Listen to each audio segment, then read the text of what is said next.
Hey everybody, it's Stacie Duffy, your Denver Metro real estate resource, and today I wanted to help a little bit with the question of what price should I offer if you're considering buying a house. I know that's totally dependent on a lot of factors. I mean, your market conditions, what your financing options are, what kind of terms you write into the offer, a whole bunch of stuff. But price as a general rule, I just wanted to give a couple things to consider that keep you in line. Make sure you're not, offering something that is insulting or offering something that is way too much. So one thing I definitely like to do is here in Denver, we have it's a QCMA. It's a quick comparative market analysis. It's a really easy form that we can pull out of the MLS for similar properties, what we call comps, so comparable properties that are either active or under contract or sold. And then there's some great information on there. And I'm sorry, I don't have one to show you. I didn't have one in my bag today. I just realized that. But a lot of the valuable information is the days on market. So essentially, how long was it listed before it went under contract?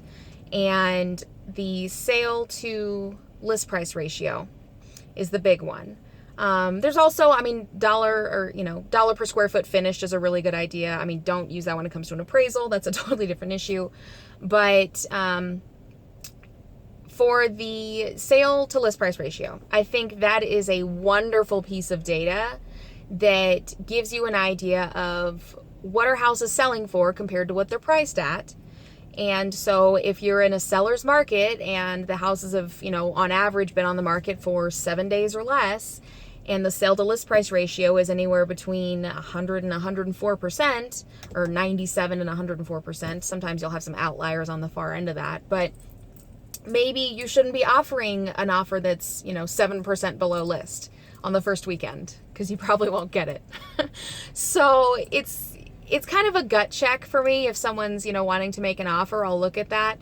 I mean, obviously, like I said, if the house is in either horrible shape or wonderful shape, or if there's, neighbors at one house that the other one didn't have that affect the value, there's a lot of things to take into that. But as a general rule of thumb, if houses are selling for 102% a list on average over the last 6 months, then on that first weekend, you're probably going to be in that same range, and that's what it would take to get the offer accepted. So it's just a gut check. Like I said, if you're offering way too high or way too low, use that data to just kind of make sure that you're realistic. Obviously, it's your offer. You're the one that's going to be footing the bill on it. You want to make sure you're comfortable with it, and that's important. But if your realtor's pushing you back on the price, ask them for that information. Maybe that will help, use some data. Data-driven decisions are a wonderful thing that I think we need to use more of. So yes, it's an emotional process, but use that data to give you a little bit of a gut check. So anyway, thanks so much for the time. Hopefully that answers a question for y'all of what should I offer for price, or at least give you some things to look at to take into consideration when you're doing that. So if you have any comments, please feel free to leave them down below. Questions, you can reach out to me directly. My contact info is on my website. The link for that is down below as well. So thanks so much for the time, and have a great day. Bye-bye.